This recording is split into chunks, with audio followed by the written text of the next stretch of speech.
Bonjour les quatrièmes, me revoici pour une vidéo du coup d'un corrigé d'exercice que vous allez recevoir sur le bilan un petit peu des translations-rotations. Donc on a déjà vu des exercices qui portaient sur la reconnaissance de translation, la reconnaissance de rotation, définir aussi à partir d'une figure des rotations des translations.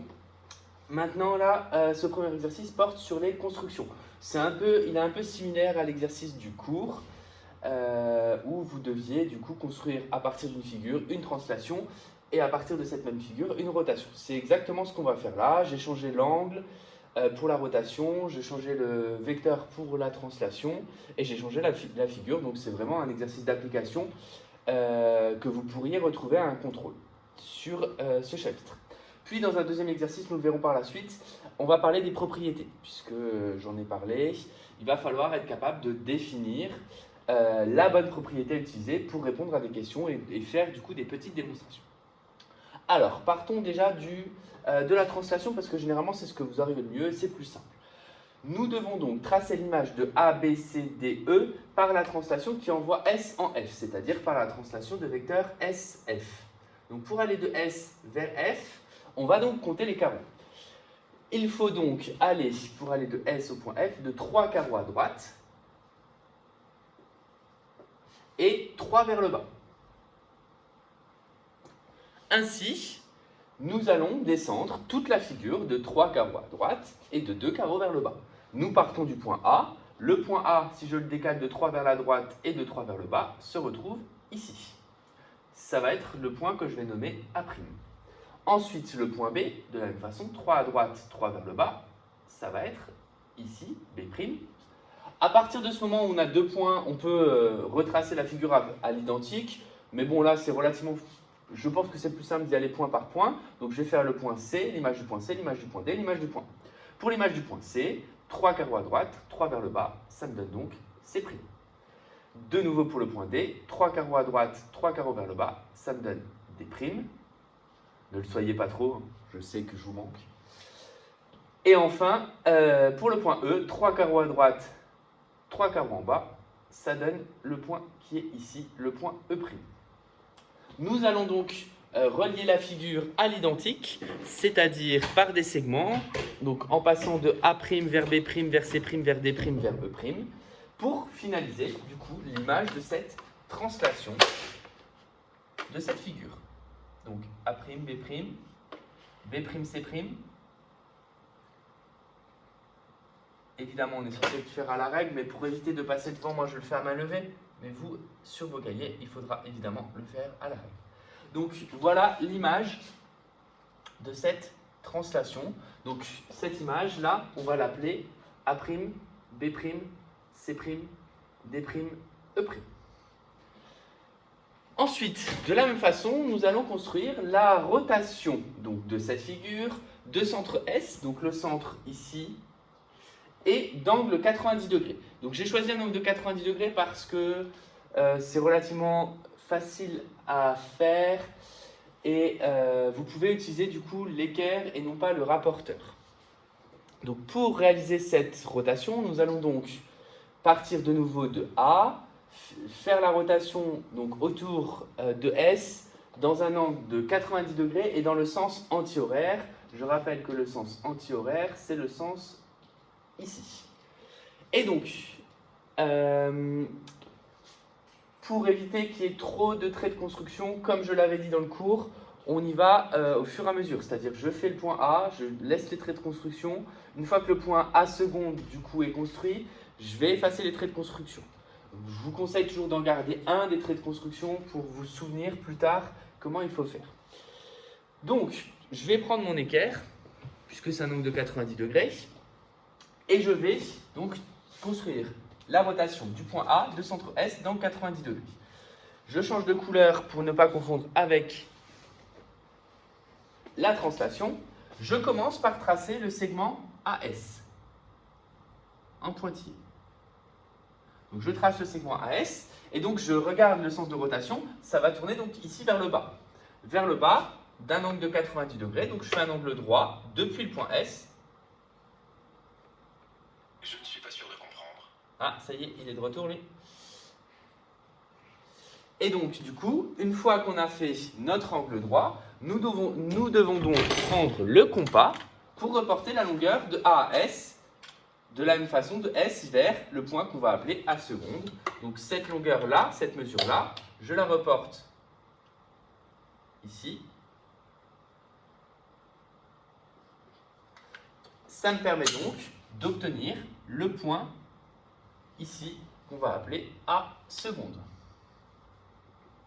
Donc qui est vraiment situé à un carreau à gauche du point B'. J'efface ensuite les traits de construction. Et je recommence avec le point B.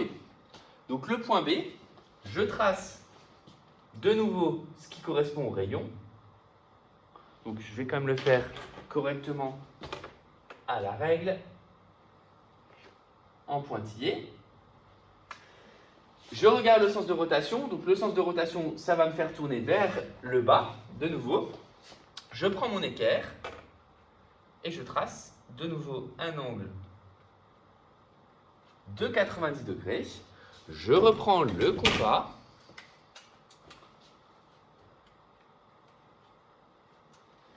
Je reporte la mesure de SB vers SB seconde.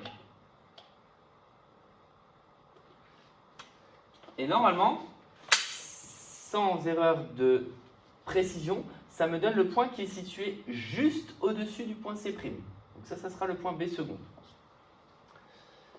Ensuite, j'efface du coup les traits de construction. Et je repars pour C. Donc pour C, de nouveau, je trace le segment CS.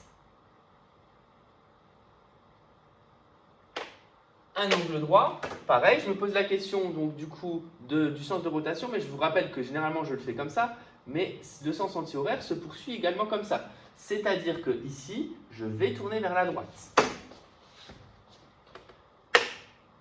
Je trace du coup mon angle droit, et en reportant la longueur avec le compas, donc là le compas étant petit, je l'ai fait directement à la règle, le point va donner le point qui est juste ici, donc qui va s'appeler C seconde. Donc j'efface juste le point C'. Et ce point C seconde justement est situé un carreau à droite et un carreau au-dessus du point C. Pour vous situer un petit peu par rapport au quadrillage.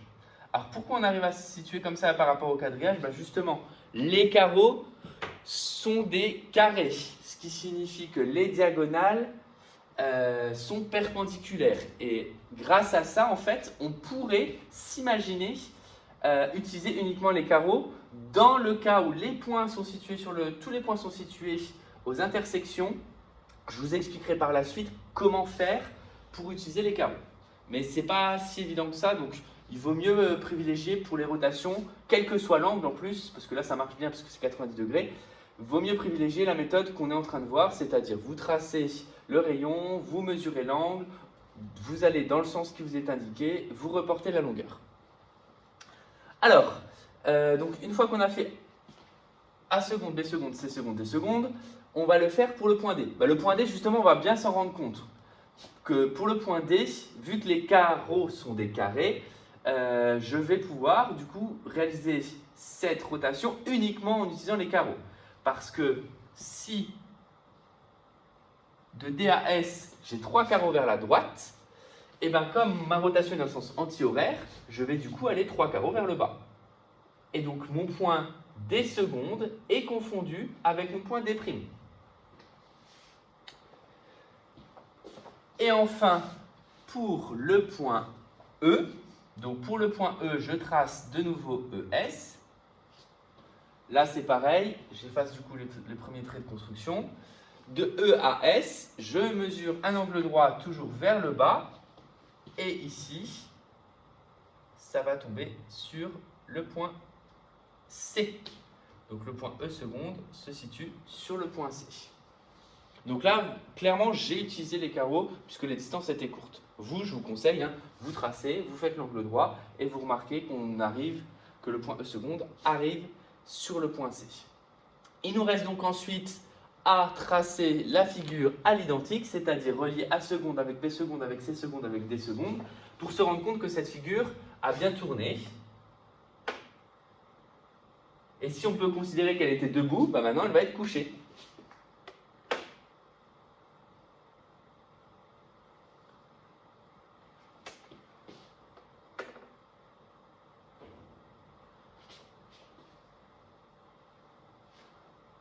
Alors, c'est pas très visible parce qu'au fur et à mesure que je trace, ça s'efface. Mais voilà du coup le résultat de la figure de la rotation qui est, enfin, pas confondue puisque du coup elles sont pas superposées, mais qui est en plein milieu, qui se croise vraiment avec la figure, la première figure. Donc là on a A seconde, B seconde, C seconde, D seconde, E seconde. Si vous voulez vous entraîner, vous pourriez refaire cette même rotation, mais cette fois-ci dans le sens horaire. Dans le sens horaire, donc on aurait tourné à chaque fois vers le haut ou vers la droite. Et la figure serait également couchée par rapport à cette rotation. Voilà pour les exercices de construction de ce chapitre. J'espère que j'ai été clair. Vraiment, hein, une translation, vous comptez les carreaux, c'est relativement simple. Rotation, c'est plus compliqué parce qu'il y a plus d'étapes et c'est répétitif. Donc, entraînez-vous, vous faites une figure. Je vous ai montré sur GeoGebra qu'on pouvait le faire pour les translations. Je ne vous ai pas montré qu'on pouvait le faire pour une rotation. Je vais vous le montrer du coup maintenant. Donc, je vais ouvrir GeoGebra, je vais faire une figure. Je vais essayer de faire rapidement la figure identique à celle-ci. Et je vais construire la rotation pour vous montrer du coup qu'on peut sélectionner toute une figure pour faire la rotation. Comme ça, si vous souhaitez vous entraîner à faire des rotations, à faire des translations, vous n'avez juste qu'à le faire, déjà sur vos feuilles et ensuite utiliser GeoGebra comme moyen de vérification. Donc ça, c'est un bon exercice supplémentaire que vous pourriez faire au cas où si vous ennuyez, à la place par exemple d'allumer la console.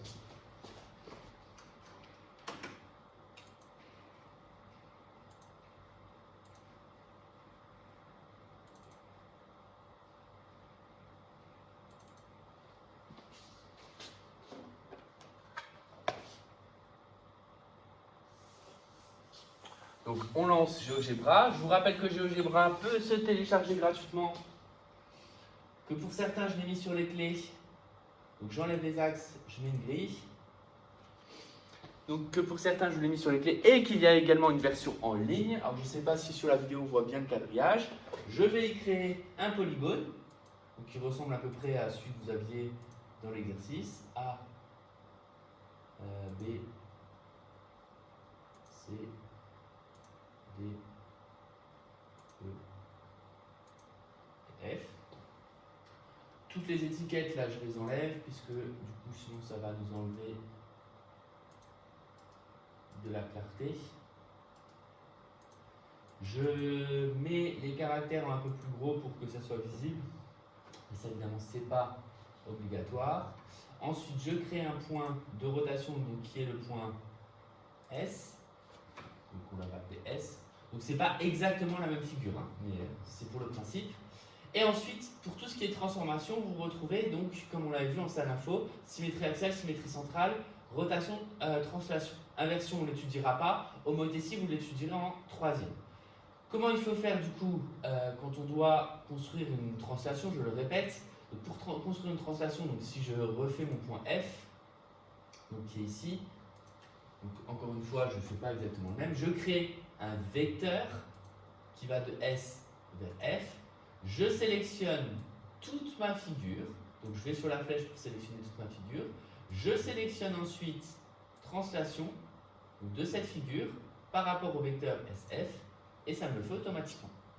Donc comme ça vous permet de vérifier. Donc imaginons, hein, vous faites une figure sur un quadrillage, vous la reproduisez sur GeoGebra. Une fois qu'elle est reproduite, vous pouvez très bien imaginer le faire ou alors même carrément le faire sur GeoGebra et voir si elle se superpose. Si elle se superpose, c'est que vous avez eu juste. Ensuite, donc je l'enlève l'histoire du vecteur pour pas que ça soit trop embêtant en termes de visibilité.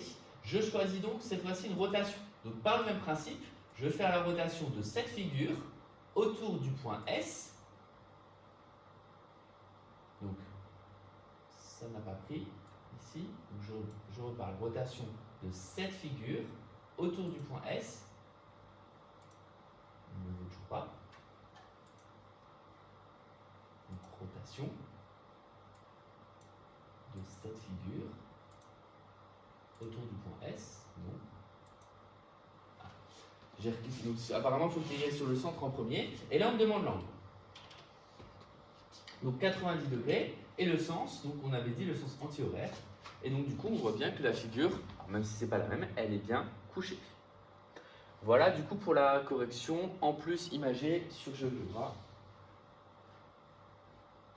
d'une translation d'une